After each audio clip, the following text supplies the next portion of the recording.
FC ทุกคนทาง Facebook และก็ YouTube เนาะมื้อนี้เราจะเอาแล็กตัวนี้มานำเสนอเนาะแล็กที่ว่าตั้งล่มไว้ยกตัวอย่างว่าตั้งล่มไว้12แล้วขึ้นเป็น13หรือว่าลงมายิ่งยิ่งตัวหนึ่งมันจะลงมา10เนาะหรือว่าเก่ามันเป็นย้อนอีหยังเนาะแต่ว่าเป็นจังซี่เฮาสิมางออกมาเนาะเฮาจะมางออกมามากกันง่ายๆเด้อพี่น้องปิ้นตัวนี้เอาเด้อ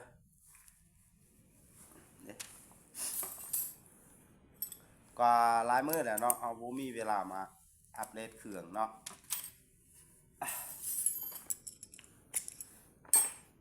มางเอามาเนาะเป็นแบบนี้อันนี้แม่นว่าเครื่องเริ่มจากโรงงานเนาะนี่ยี่ห้อบลูสิ่งที่ว่าเป็นล่มขึ้นล่มลงเนาะยิ่งบ่อยากเสถียรเวลาโอลิงเนาะโอลิงตัวนี้แล้วก็โอลิงตัวนี้เนาะแล้วก็สเปอร์ลีนเนาะบางเทื่อนี่แม่นอยู่ ว่าจะเปลี่ยนของแท้ใส่ตัวสเปอร์ลีนตัวแข็งตัวนี้เนาะแต่มันยังบ่ทันแม่นตัวลีเนาะก็เฮ็ดให้กักลมบ่อยากอยู่ปานใดก็เลยเฮ็ดให้สเปอร์ลีนตัวนี้วุ้มในเมื่อมันวุ้มเฮ็ดให้กักลมบ่อยากอยู่เนาะลมลีดขึ้นลีดลงอยู่เทียงหรือบ่เทียงเนาะหนึ่งก็แหวนนี่เนาะแหวนนี่บ่อยากโลดลมไหลไปไหลหลีสองมาก็เกียนตัวนี้เนาะหูเขาเจ้าเจาะนี่เนาะมันน้อยโฟดหรือว่าใหญ่โฟดเนาะบ่อยากละเอียดหูลมตัวนี้ออกมานี่เนาะเขาเจาะตัวนี้บ่ละเอียดคันว่าตัวก็แกนตัวนี้เขาเจาะหูนี่บ่ละเอียดกาเฮ็ดให้ลมบ่อยากเถียงคือกันแลกนี่บางอันเกือบใส่บ่ไหลเลยเนาะแลกนี่บางอันก็ใส่ไหลหลีบางอันก็บ่อยากใส่ไหลยิ่งตัวหนึ่ง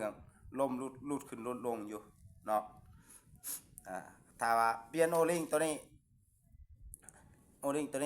แล้วก็ซุปเปอร์ลีนตัวนี้เนาะใส่ตัวแข็งก็ยังบ่ค่อยบ่เศร้าเนาะลมขึ้นลงก็แสดงว่าเป็นน้ำหูตัวนี้แสดงว่าแลกเจ้าใส่บ่ไหลต้องได้เปลี่ยนตัวนี้ก็แกนตัวนี้ก็สำคัญเด้อพี่น้องเฮาเคยทดสอบมาเนาะที่เฮาฮู้ๆน่ะเอาก็แกนตัว ตัวเฮาเปลี่ยนก็แกนตัวนี้มาใส่ฝัดเทียงเปลี่ยนก็แกนตัวนี้ออกเอาตัวอื่นมาใส่กับแลกนี่ฝัดเทียงเนาะตัวหลายฝัดเทียงก็ส่วนหลายก็เป็นนำตัวนี้ก็มีก็แกนนี่เนาะก็แกนนี่เขาเจ้าเฮ็ดบ่ละเอียดปานใดก็แกนเอาแหวนใส่เนาะอยากให้ลดลมไวยิ่งถึกหลีโอเคเจ้าก็ต้องเปลี่ยนแหวนนี่ออกเอาแหวนมูวิยาใส่แหวนหลีใส่เนาะเพราะว่าแลกเขาเจ้าเฮ็ดเรียวนี่บ่คืออย่างสมัยก่อนแต่ก่อน2-3 ปีหลังแลกออกมาใหม่นี่เนาะเจ้าอยากให้พื้นเจ้าถึกเจ้าต้องลงทุนเนาะเปลี่ยนใส่แหวนมูวิยาตัวนี้ครับเปลี่ยนซูเปอร์ลีนมาเนาะบางคนคิดว่าเครื่องมาน้ำห้องงานดีกว่าเขาเจ้าขายทั่วไปเนาะความจริงนี่เครื่องอันนี้เนาะขายทั่วไปอันนี้นี่เป็นแหวนมูวิยาพี่น้องเวลาจะเปลี่ยนแหวนมูวิยาก่อนจะใส่เจ้าต้องเอาน้ำมันใส่เนาะน้ำมันเจลลี่ใส่ไปเอามาให้เบิ่งเนาะน้ำมันเจลลี่เนาะนี่เนาะเป็นน้ำมันเจลลี่ใส่แหวนโดยเฉพาะเนาะต้องเอาอันนี้น้ำมันอันนี้ทาใส่ก่อนเนาะทาใส่แหวนนี่ทามันหลายทาแบบนี้เนาะเพื่อให้มันหมื่นให้มันหมื่นให้มันลดไหลลีให้มันเรียนไหลลีเนาะแหวนนี่และอีกอย่างนึงถ้าว่าจะไปใส่น้ำมันตัวนี้เนาะกาอีกอย่างนี่กาสิงทองอีกอย่างเนาะวันนั้นใส่น้ำมันตัวนี้เฮ็ดให้น้ำเข้าในกองสูบเข้าไปในบางลมออกมาเฮ็ดให้แหวนตัวนี้เป็นเมียงเนาะ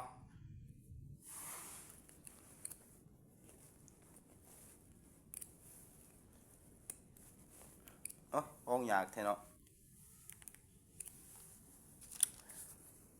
เบียนนี่สำคัญที่สุดเนาะ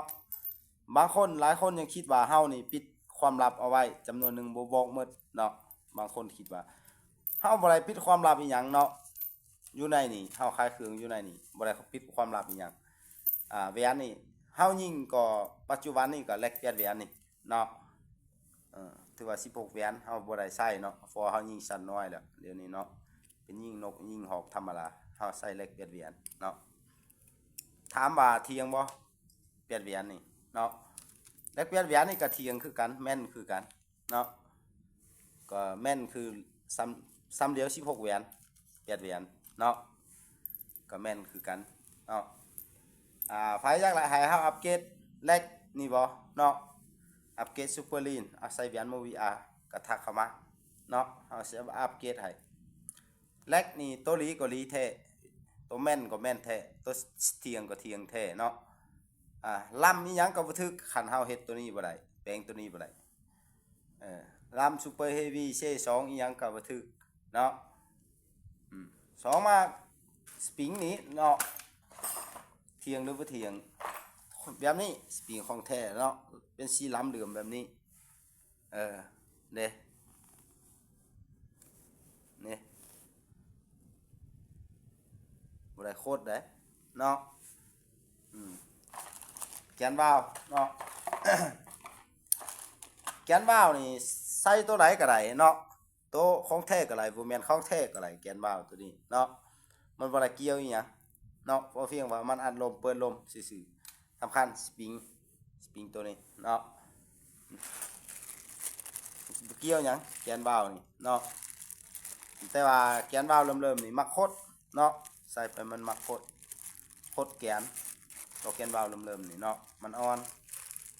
อยากคดแกนแต่ว่าจำเป็นใส่ก็ได้เนาะบ่เป็นหยังสำหรับแกนวาล์วนี่เนาะ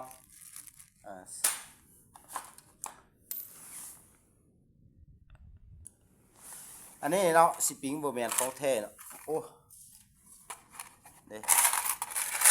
นี่หลายพี่น้องบ่อึดบ่อยากเนาะจำนวนนึงก็บ่ทันฝากไปให้ลูกค้าคืนเนาะเด้นี่บ่แม่นของแท้เนาะสีมันก็ต่างโคตรเลยแหละเนาะนี่สีมันก็ต่างเห็นบ่สังเกตเอาตัวนี้ของแท้ตัวนี้สิบ่ยุบจักเถื่อเนาะตัวนี้เนาะของแท้นี่เนาะง้างไว้เป็นอาทิตย์ก็บ่ยุบหรอตัวนี้นะเสื้อมันเนาะฟันมาเฮาเคยทดลองไว้จาก 2-3 มื้อมันยิ่งก็ยังถือคือเก่านี่สปริงนี่เนาะล็อกแกนวาล์วบ่ควรตัดสั้นหลายเนาะแกนวาล์วตัวนี้เนาะไว้ที่3มิล4มิลเนาะถ้าลมปืนลมเฮาก็ต้องเฮ็ดให้มันกินลมหน่อยนึงบ่ให้มันกินลมเอาจักหน่อยมันแพงเฮ็ดให้ลูกมันบ่เที่ยงเนาะยิ่งก็บ่อยากเที่ยงดีปานใดเฮาก็ต้องจงไว้ฟอรีเนาะเจ้าซื้อไปเจ้าฮู้ว่าของแท้หรือของปลอมเจ้าก็ต้องเบิ่งเนาะโคตรเบิ่งโหลดถ้ามันเป็นของแท้ๆโคตรมันอันนี้ของปลอมวิบมันก็โคตรตัวนี้ของแท้มันบ่ได้โคตรเนาะมันทนทาน 100% เลยตัวนี้เนาะตัวนี้ถือว่าสปริงธรรมดายุบไวยิ่งไปจักหน่อยนึงก็ยุบสีมันก็ต่างเนาะยิ่งไปจักหน่อยนึงมันยุบสปริงตัวนี้เฮ็ดให้ปืนเฮาบ่อยากโอเคปานใดกุมบ่อยากได้ปานใดเนาะอยากให้ปืนเจ้าทึกเจ้าก็ต้องแต่งเนาะแต่งแต่สปริงแกนวาล์วขึ้นไปแล้วก็ แต่งชูโรดเนาะแต่งให้มันไหลคำว่าแลกเจ้าไหลส่วนหลายปืนปัจจุบันนี่เฮามาสังเกตเบิ่งก็มีแต่เบื้องแรกนี่เนาะลำลูกเนาะสังเกตเบิ่งให้เบิดลูกแนวนี้บ่ถึกก็เปลี่ยนแนวอื่นนั่นได้เนาะ52บ่ถึกไปใส่54เนาะ54ก็บ่ถึกไปใส่มอนเตอร์เป็นแนวนั้นเลยเปลี่ยนไปแนวนั้นเนาะการลินเนาะเจ้าต้องให้เข้าใจลินกับมัน TCP เนาะคันว่าบ่เข้าใจลินคันปืนทึกนี่เล็กน้อยยิ่งกว่าทึกเนาะให้เล็กน้อยยิ่งกว่าทึกอันนี้ ยังเจ้ายังยิ่งหลายเม็ดหลาย10 เม็ดเจ้าต้องอัปเกรดมันแต่งมันเจ้าบ่อยากเสียเงินแต่งแต่อยากให้มันดีก็บ่เป็นไปหลายเนาะอันนี้ ถ้าอยากหลายแบรนด์มูวี่อีหยังก็ทักเข้ามาเนาะอยากหลายซูเปอร์ลีนอีหยังหรือว่าอยากหลายให้หลายเล็กตัวเปลี่ยนแบรนด์อีหยังเนาะจะให้อัปเกรดให้เนาะสำหรับ16นี่กับเปลี่ยนแบรนด์นี่ถือว่าบ่มีตัวใดลื่นตัวใดความเที่ยงถ้าเปลี่ยนแบรนด์อัปเกรดเนาะถ้าอัปเกรดใส่แบรนด์มูวี่สำหรับเปลี่ยนแบรนด์นี่มักเปเนาะมักเปเนื้อเมื่อมักเปซูเปอร์ลีนตัวนี้เนาะมักหลายมักหัวเจ้าก็ต้องฟัดมันให้เรียบๆเนาะฟัดให้มันละเอียดหั่นฟัดให้มันหลีๆงามๆเนาะเอากระใส่อ่อนๆที่สุดหั่นมาฟัดมันหลายก็ฟัดอ่าถ้าเจ้าสร้างเฮ็ดนี่มันก็สิทนหน่อยนึงทนทานเนาะถ้าเจ้าไปสร้างเฮ็ดมันก็ไหลไปตลอดเปรียดเวียนถ้าเจ้าสร้างนี่โอ้ยิ่งโอเคดีถ้าเจ้าอัปเกรดมันไหลเนาะยิ่งก็โอเคดีคือกันงบประมาณก็บ่ได้สูงปาน16เหรียญมีหนานั้นเนาะสำหรับลำนี้เนาะอ่า ใครสนใจลำเส2 Super Heavy อีหยังก็ทักเข้ามาเนาะเฮาบ่ได้เอามารีวิวอยู่นี่แต่อาจสิมีขายเนาะขอบใจหลายๆที่เข้ามาติดตามและรับชมเนาะขอบใจหลายๆ